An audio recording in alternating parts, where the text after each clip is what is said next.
Do you know deflection of a simple beam with 2-point loads can be found out using approximate methods?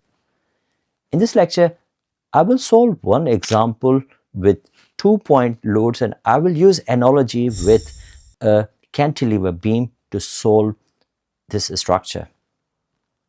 This is part of my video series on IStructE certificate in structural behavior. If you have missed other lectures, click on link over here to come on over. Hi, I'm Dr. Jawed Qureshi, a senior lecturer in structural engineering and design at the University of East London, and in here we talk about civil and structural engineering.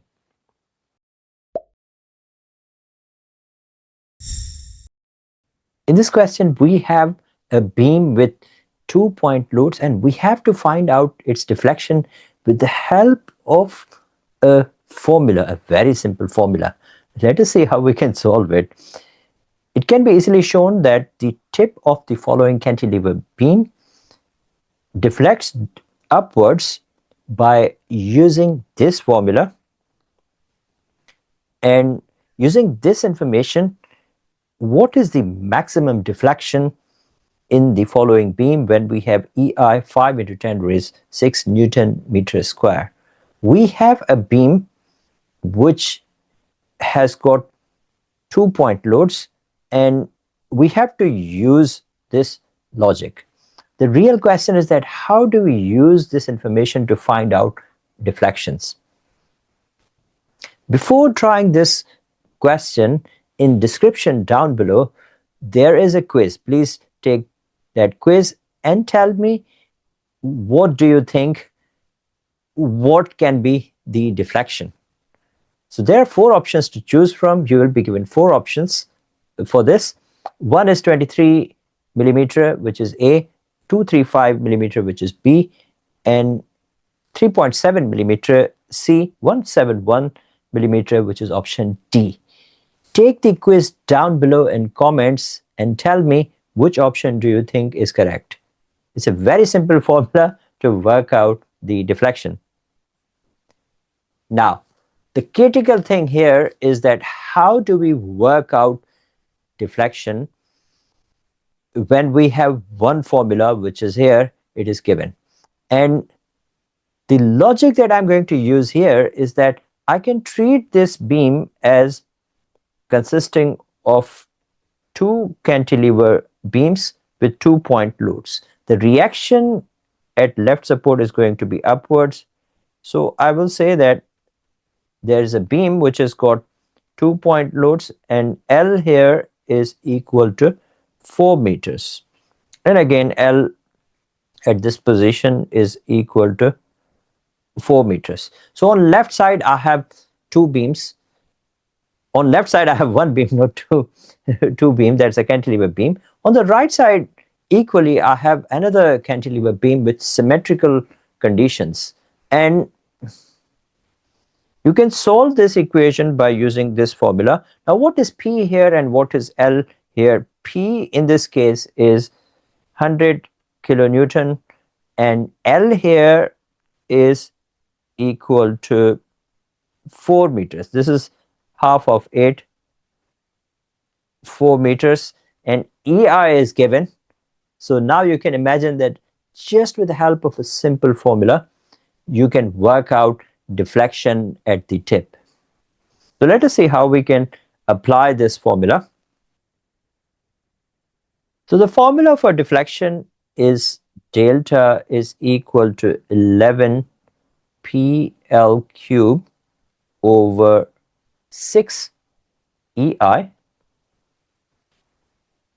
As you saw earlier, that value of P is this 100 kilonewton. So I will say 100 times 10 raised 3 to convert it into newtons, because everything is in newtons over here. And then I will multiply it with L. L is 4 meters, and then I will convert it into millimeters cube divided by 6 into EI is 50 into 10 raised 6. So I will say 50 into 10 raised 6 Newton into meter square. I will convert this meter square into millimeter square as well, and that millimeter square will give me 10 raised 6. So if you put all these values, you will get value of delta as 234 point, let me rub this off,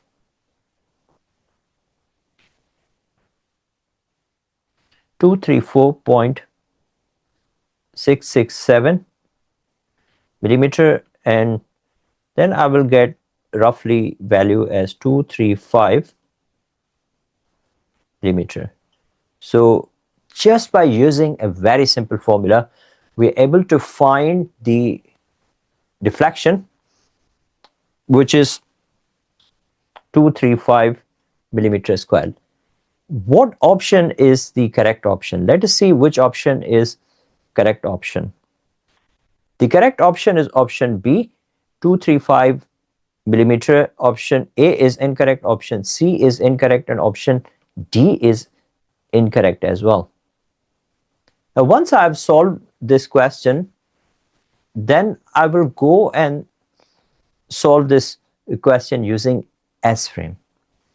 Now tell me that did you get this one right? If you didn't get this one right, then just watch this video fully to completely understand it.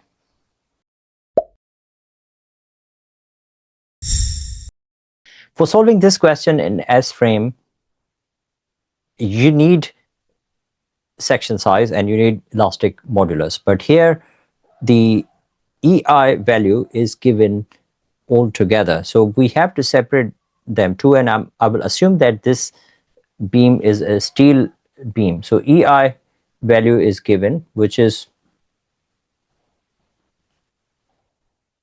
50 into 10 raised 6 into again 10 raised 6 to convert it into Newton into millimeter. And if I assume that it is steel, then E is equal to 210 Newton per millimeter square. And if I put value of E over here, I will say 50 into 10 raised 12 divided by 210 000. Then this will give me value of I as 238 into 10 raised as 238 into 10 raised 6.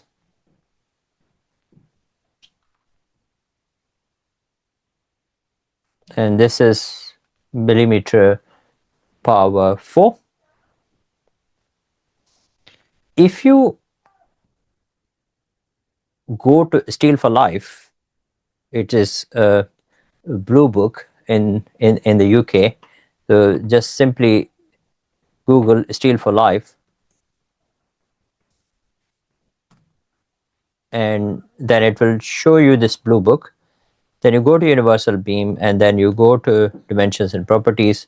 From here, you're looking for value of second moment of area in YY direction. YY direction in Europe is a major axis direction, which in most countries is IX.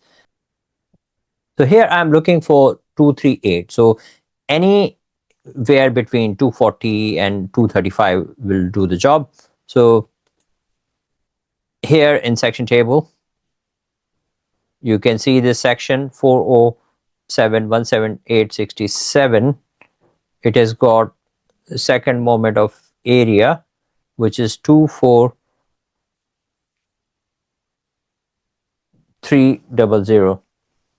So choose a section which is 178. So use UKB.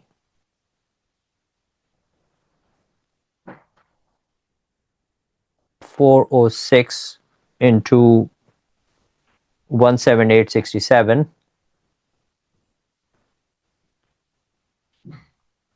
for which I is equal to 243 into 10 raised 6 millimeter power 4. So we'll be using this section. So let us start S frame. I will say new 3D here, and I will simply type in question number Q166 and next, and I will keep the default units. I'm using SI units here, and again keeping displacement units as same, and then tolerances and Euro codes. The codes are not relevant here, and I will start from scratch. Finished. The first thing which I would like to do here is to define grids. That will really help me in drawing the geometry. So for any software, the steps will be the same. So first you need some type of grid to create geometry, and then you apply boundary conditions, then after that you apply loading, and then you have materials and sections, and then you analyze it. So the steps are pretty much same in any software.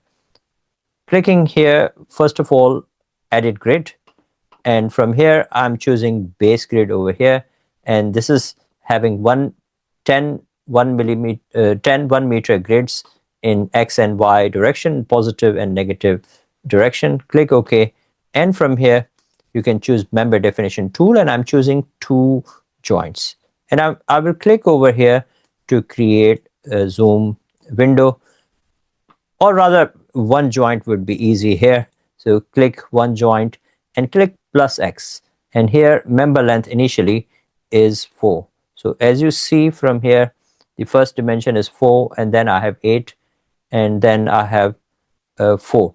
In fact, I should be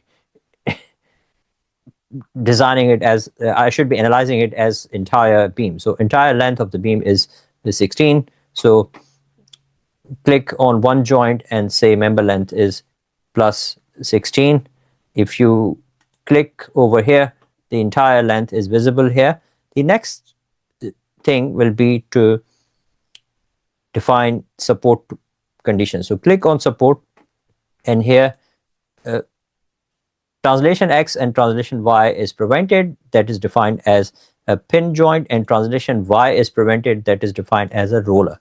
So at the end I have a roller, and then I will define the materials as well. So material properties, I'm choosing Euro code 3 steel material. Click here and then click on the material to assign that material.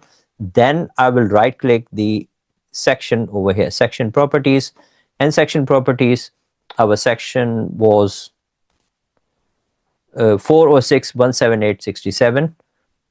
So I will go to steel, and from here I will choose that section 406.178.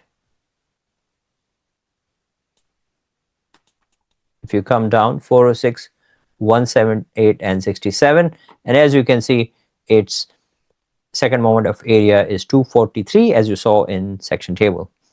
So click OK, and then I want to choose probably green color for that, and then click OK. So this section has been assigned. The next thing is to define loads. As we have loads at quarter point and 3/4 points, which is 100 kilonewton, so we will define loads accordingly. And here again I will create this window so that I can see it properly, and I want to define these concentrated loads. So Y global, and here magnitude is 100, in fact -100 kilonewtons, and location is 0.25. It means that at 25% of the distance, that will be at 4 meters. And secondly, I will again define 100 kilonewton, but at 0.75, 75% of the distance. Overall it is 16. So when you multiply 16 with 0.75, you get 12 from here. So once loads are applied, then you go to analyze and run analysis. It's asking me to save 166. Save it, and then the first thing I would like to see is deflection tool. you can see that it has deflected, and we are interested in deflection. See that I have got 231 deflection. The one which I've got over here, our answer is 235. Because there was slight difference in terms of the section size, second moment of area, that's the reason we have slight difference. Here, second moment of area is a little bit higher than the one which is given in the question, just to match the steel section. And you saw that the results from the software, they exactly match the results from the formula.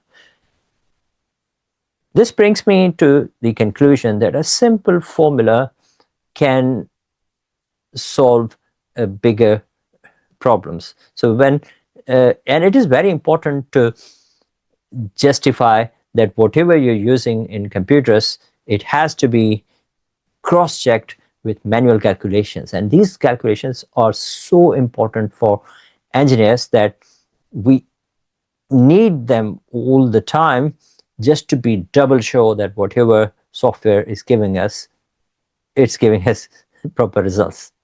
Thanks for watching this lecture today. If you have missed any of the lectures in this series, IStructE Structural Behavior, click on this link or scan this barcode to watch other lectures. Now I have over 50 lectures in this series, so feel free to watch it.